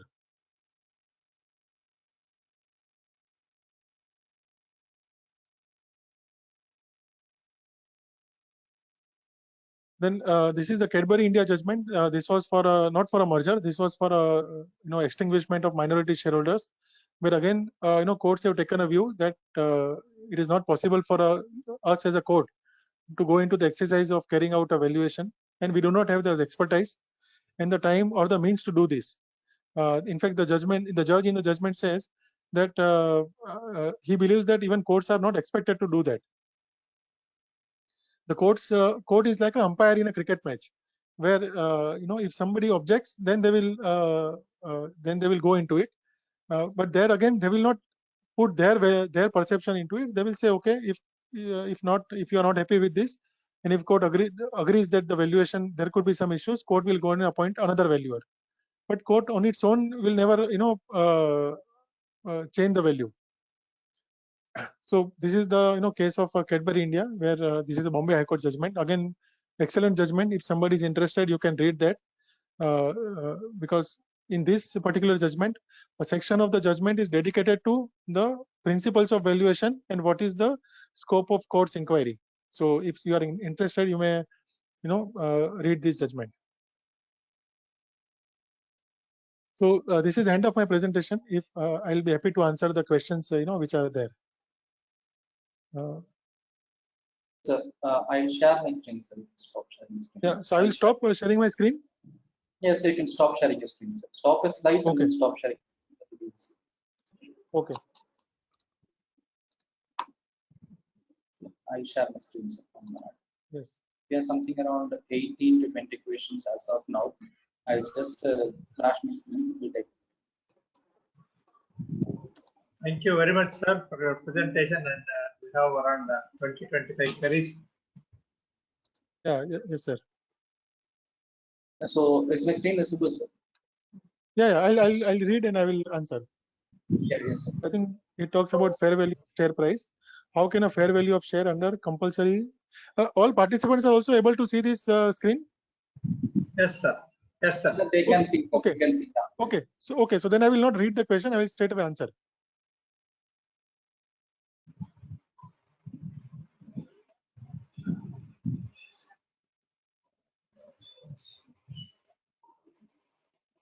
Okay, so sir, in this first case, first question, I think if the company's assets are seized and it is auctioned, then I think there is a lot of difficulty because we don't know how much of that will be realized. So maybe based on whatever best available accounts you may have to carry out the valuation. But I understand this is a very difficult exercise, and even if you do valuation, you may have to give a lot of disclaimers in your valuation report.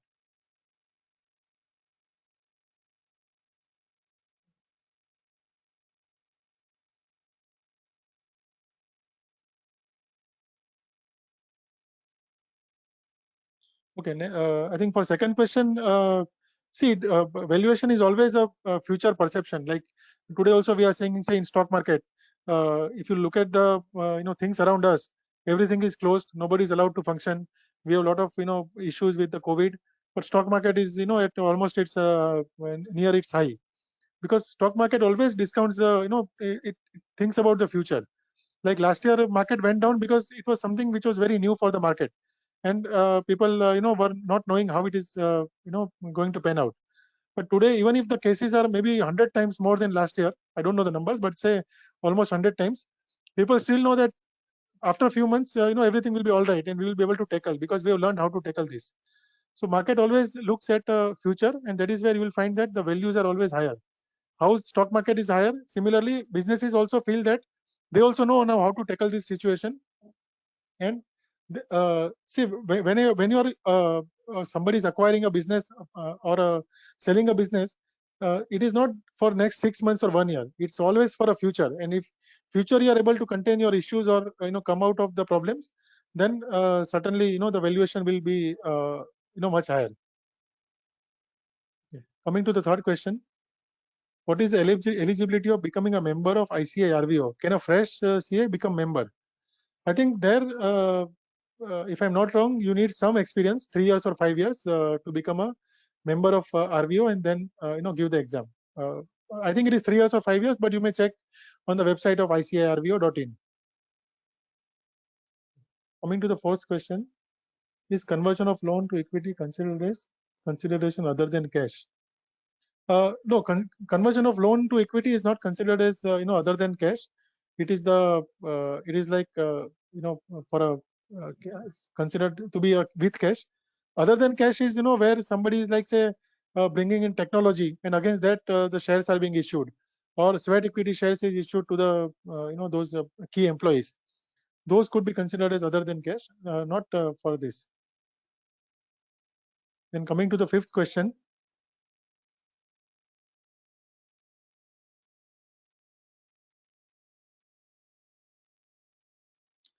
Yeah, fifth, see, when it comes to FEMA, till now RBI is not talked about a registered valuer.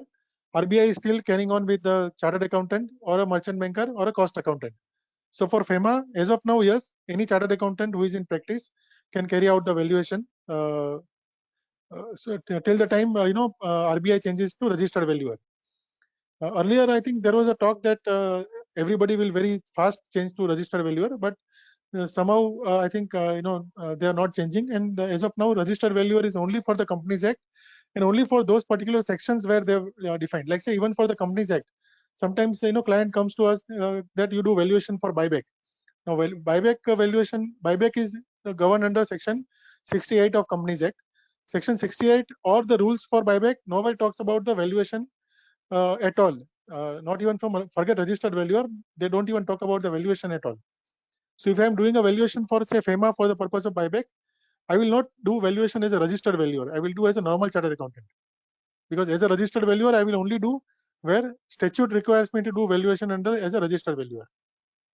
So to answer your question, yes, for FEMA, a chartered accountant who is not a registered valuer can do a valuation. And coming to the sixth question, if I'm a member of a private limited company.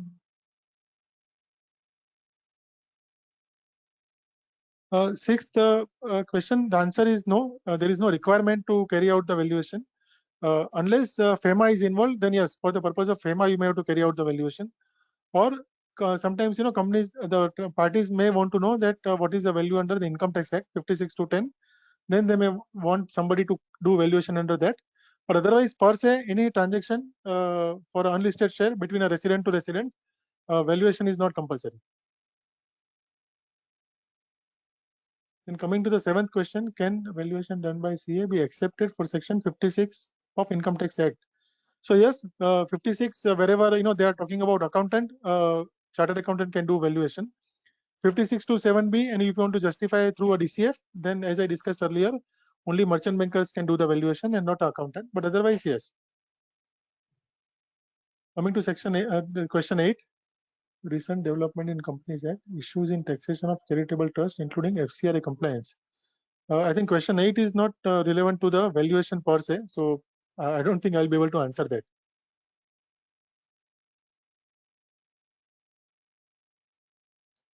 Coming to question 9, under which circumstances would valuation by a CA not acceptable, but that of a merchant banker is mandatory?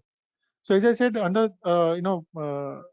as far as registered valuer is concerned, or a CA is registered valuer is concerned, only those specified sections in the Companies Act where they are talking about valuation from registered valuer has to carry out the valuation.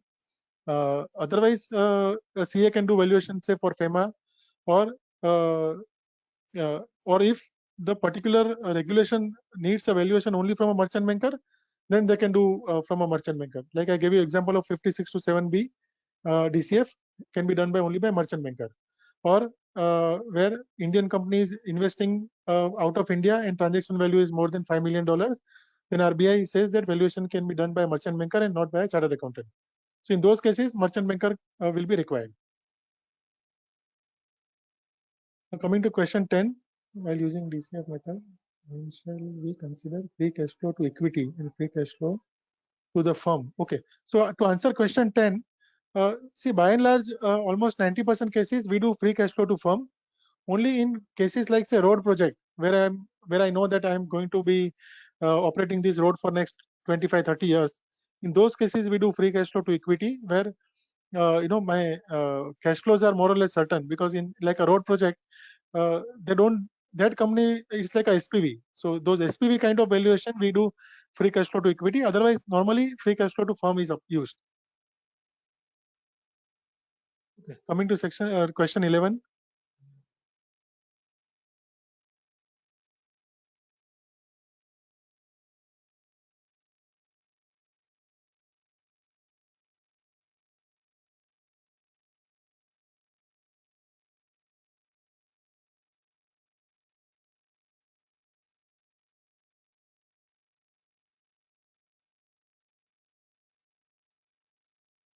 So see, if the valuation is required for the Ind AS, then we are supposed to use the supposed to apply the Ind AS principles, and if they are different than the valuation standards, but still the purpose is for the Ind AS, then we are supposed to follow the Ind AS. Coming to question 12.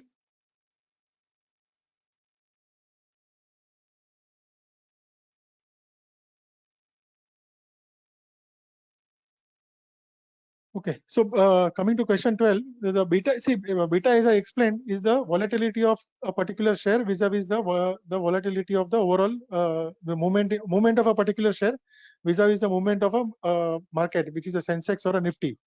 So say I give you example of a real estate company. In real estate company, by and large, their beta will be more than 1. So their beta say could be 1.5 or 1.8. Or companies like say which are defensive companies like a pharma or say Asian Paints and all, those companies beta will be much lower than 1. So even if market goes down, those companies price doesn't go down that much. So that is the concept of beta. If you want to calculate beta, you need to take normally people take 1 year or 2 years beta. So you take daily movement in the price of your share vis-a-vis daily movement in the Sensex or a Nifty. What is the percentage difference on a daily basis? And that there is a formula, covariance, and those formulas are there in statistics. But if you don't know statistics, Excel is of help to you. Go to Excel. There is a formula called slope. You use slope formula, that will give you the beta. And to answer the second part of your question, for unlisted companies, yes, you may have to take the beta of a comparable listed companies. Coming to question 13. Regarding enterprise value adjustment as an addition, how does the surplus cash is arrived at to add to an? Okay, So to answer question 13, see, in company's balance sheet, suppose there is a cash of say 70 crores. Now, depending on the discussion with the management, you will ask them that how much is the cash which is required for business. Say on a normal business, day-to-day basis, on a cash requirement is say around 20 to 25 crores. So if my cash balance in the books is 70 crores and my required for business is say 25 crores, then 45 crore becomes the surplus. So that is what I will add in my to the enterprise value, whether I'm doing a EV/EBITDA method or I'm doing a DCF. So any cash which can be, or to answer other way, any cash which you can distribute today as a dividend to the shareholders without disturbing your operations can become surplus. So you need to understand the business with the company and then arrive at the surplus cash. Coming to question 14.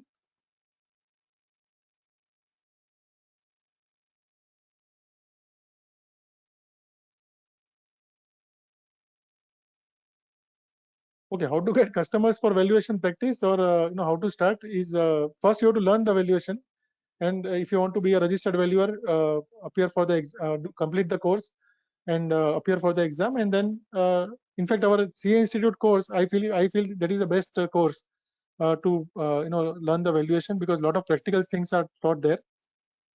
You can learn that course from the CA Institute, pass the exam, and then you can become a registered valuer. Otherwise, a lot of books are available. Our CA Institute also has come out with books on valuation. ICI RVO has come out with books on valuation. You can learn those books and learn the valuation. And coming to the clients, of course, once clients know that you know the valuation, then certainly I'm sure they will come to you. But of course, your audit clients, you cannot do the valuation. And to answer the second part of your question, what could be the fees? I think it's between you and your client. Like say in audit also, Big Four will charge X amount, non-Big Four will be a lower amount. Similarly, things are there here. Large firms will charge higher fees for the same transaction. Smaller firms may charge a lower amount. So it's like a willing buyer, willing situation between you and your client. Coming to question 15.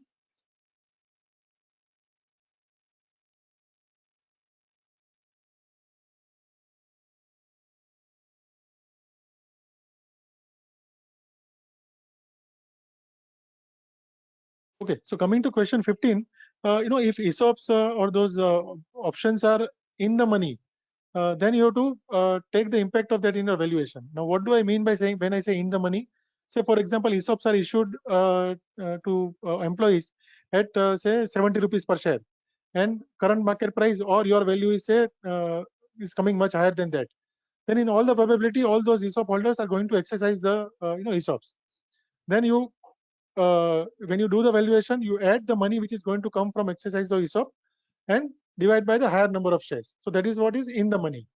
But say, for example, ESOPs are convertible, are issued at 70 rupees, and current market price or your value is coming to say only 40 rupees. Then in all probability, those ESOP holders will not exercise the option. So then they are out of the money and you have to ignore. So if they are in the money, you take it. If they are out of the money, you ignore. Coming to question 16.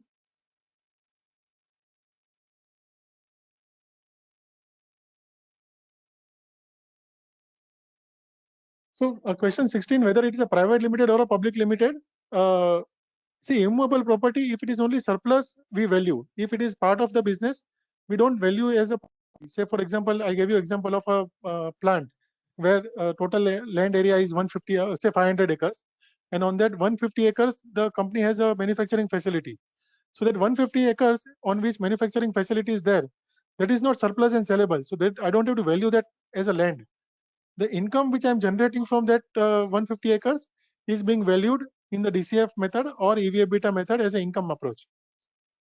Only the surplus asset which are separable and sellable, I need to value as a property, and there I may take the either guideline values or the market value if it is available. Coming to question 17. How to value optionally convertible instruments. So optionally convertible instruments, if they are like in the money, again, you may have to take it like a equity, or if they're out of the money, you may have to take it like a loan. So say for example, uh, uh, if uh, if the convertible instruments are convertible at 70 rupees, and if your value is coming to much lower than that, then in all probability you can assume that the option holder is not going to exercise the option. So it is like a debt, then you have to consider. Again, it will depend on who has the option, because depend if say company has the option, then the things will reverse, or if holder has the option, then things will reverse. So depending on who has the option and depending on what is the conversion terms, the probability of conversion you need to estimate and take that into your evaluation exercise. Coming to question 18.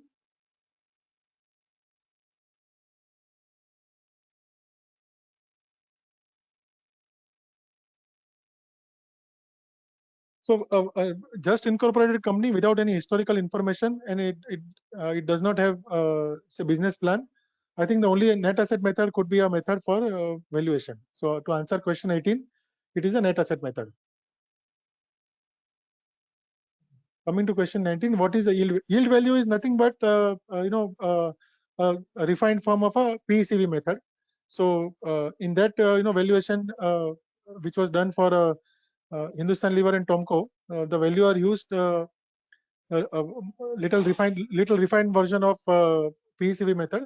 So it's nothing but yield method is nothing but a PECV method. Coming to question 20.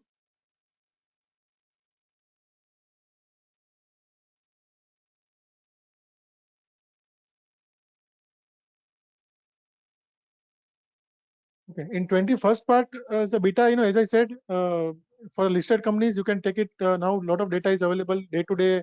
Change in the market price you can download from the BSE website or an NSE website, and then you apply the slope as the formula. So you can say now it's easier to calculate the beta for the listed companies. For unlisted companies, as we discussed, certainly you need to take the comparable listed companies beta. And the growth rate for arriving at the perpetuity, that is the second part of your question, question 20th. You see, it will depend on first, what is the growth projected in the explicit period of 3 years or 5 years for which the projections are there. If there itself, say a lot of growth is projected, then maybe the growth for perpetuity you will not take much higher. Also, you need see no company can grow at say for the projected period, for explicit period growth rate projected is say 15%. Now, no company can grow at 15% per annum forever. Not that company is not good, but at some place, the base effect will come in. Like it's easier to go from 100 to 200, difficult to go from 1000 to 2000. So for perpetuity, normally you take 3% or maximum 5% in exceptional cases. Otherwise, 3 to 4% is normally the norm. Again, depending on the industry and business, this percentage may vary. But by and large, you can take around say 3 to 5%. Coming to question 21.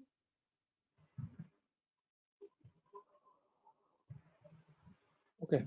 So in contingent liability, where say there is IT demand, when client has gone to the court, you need to understand what is the issue which is raised by the income tax department. What is the probability? What is the likelihood that it will go against you? Are there any similar cases in some other companies? Are there any other case laws where decision is taken by Supreme Court or a High Court? And what is the decision in that? Based on that, you may have to assume a probability and take that into your calculation. Coming to question 22.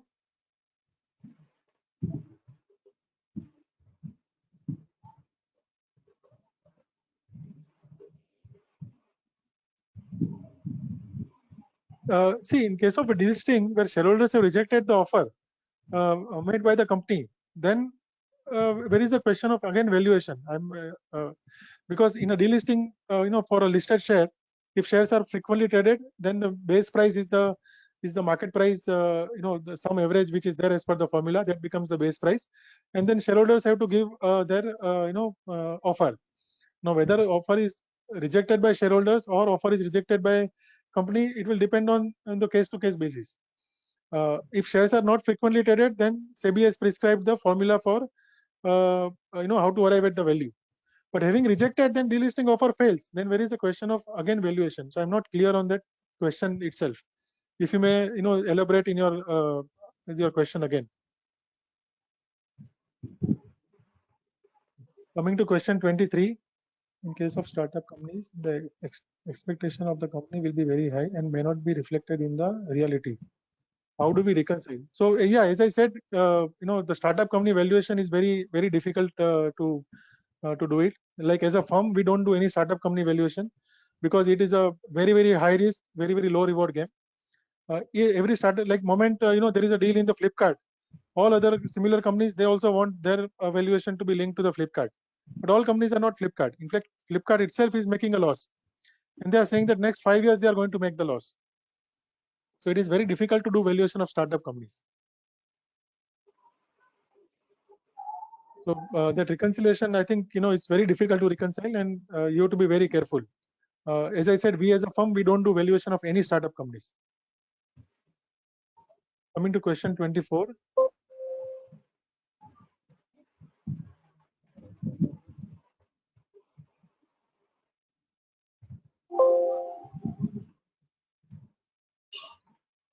So see, you are saying it's a private company and they want to transfer the share within 1 year of incorporation. It depends on them because it's a commercial transaction between the buyer and the seller. If they want you to carry out the valuation, then you may have to, depending on the stage at which the business is. If business has started and you are expecting to make profit, then you may have to do a DCF or any other method. Or otherwise, if business is not yet fully started, maybe the net asset method you can do it. So transaction can be a willing buyer, willing seller. But if they want you to do valuation, depending on the stage at which the business is, you may decide the methodology. Okay. Question 25.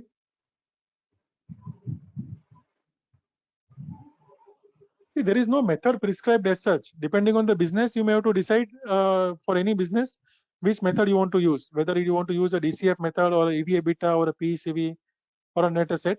So there is no prescription as such. It's left to the parties to decide.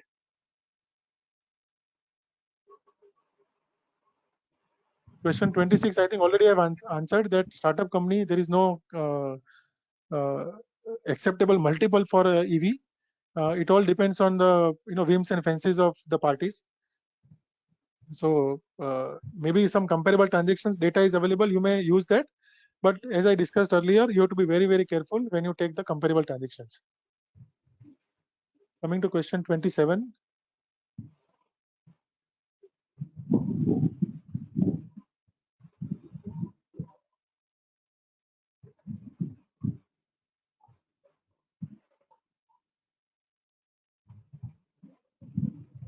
So to answer question 27, no, there is no registered valuer required because I guess this company is is abroad.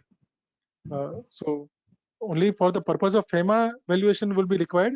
So it can be done by a chartered accountant or a merchant banker or CA in that country, where the company is located. But for FEMA, certainly valuation will be required. Coming to 28.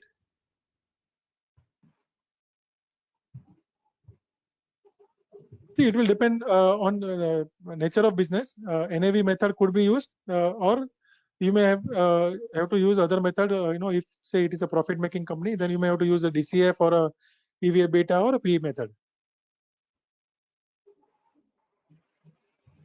Coming to 29.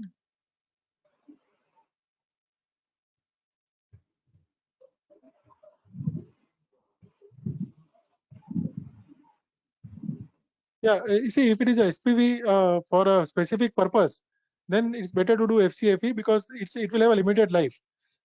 If that SPV is like a normal business which will continue forever, then FCFE may not be used. You may use FCFF.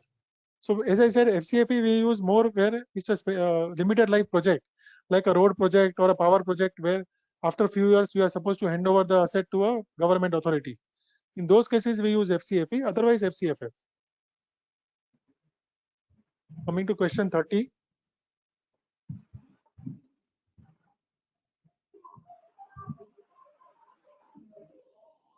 No, if transaction is between two resident individuals and it is transferred at a more than fair value, then valuation is not required. So any resident transaction, per se valuation is not required. It is between the willing buyer, willing seller. Only for FEMA it is required where foreign currency is involved. Question 31. I think internal auditor should not do the valuation for the company, because internal auditor is to some extent there is a conflict of interest, so it's better, it's avoidable.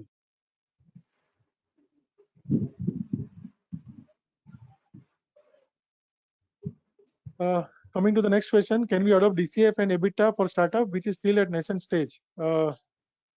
I think for a nascent stage startup, DCF is going to be very difficult, because preparing projections and again, as I said, what is the purpose of valuation? If it is for a DCF, if it is for a say income tax, then it is very difficult, because certainly it will come for scrutiny and you will have a lot of issues. So I think it's not advisable for a nascent stage company. You may use a comparable transactions if it is available. Otherwise, I don't know. Frankly, it's very difficult. Next question.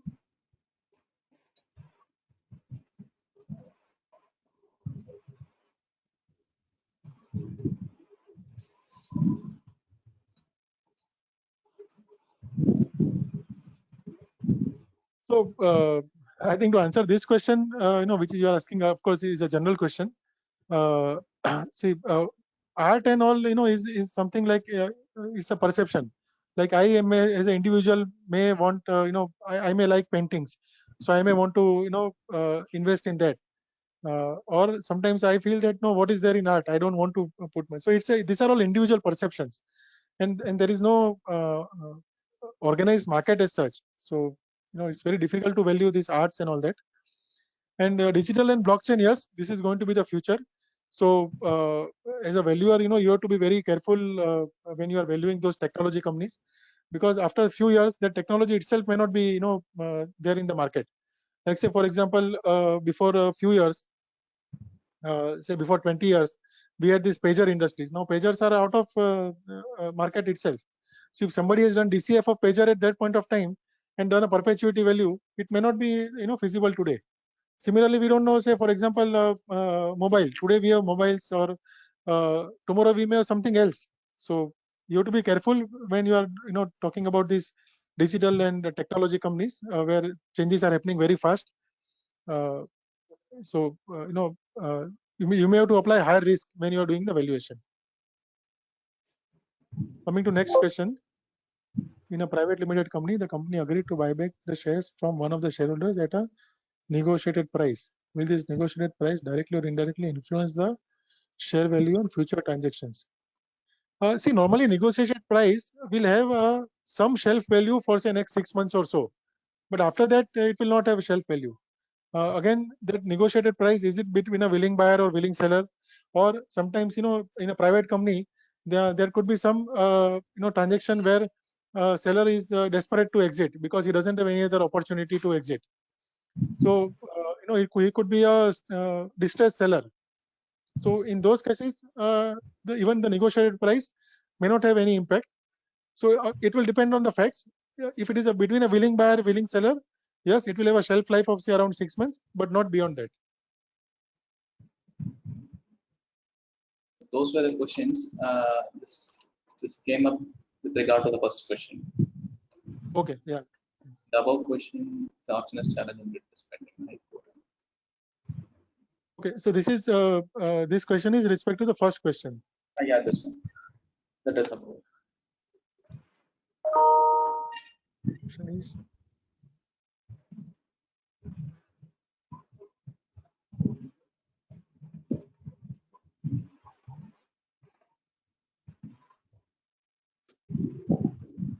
I think with the facts what you are mentioning, it's difficult to carry out the valuation. Till the time you get some clarity about this entire legal process, it's I think it's avoidable to carry out the valuation. You should not carry out the valuation.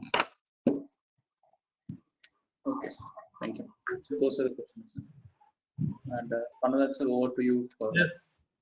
Sir, thank you very much, sir. I am Secretary of SARC. I could not be there in the beginning because I had to attend another program of the institute. And thank you very much for your time and the excellent presentation that you have done. I joined just 10-15 minutes late, but very clearly you explained the concepts and the specialization in this area will definitely be for those who want to specialize in this area and make it as a professional opportunity. You have given a very good input based on your experience.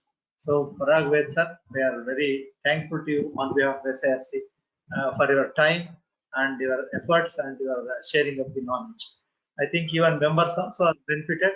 Almost 300 plus were registered, 230 plus were attending all the time, and for almost 2 hours of your presentation. I thank all the delegates for your participation and also keen interest in expanding your new opportunities in these areas.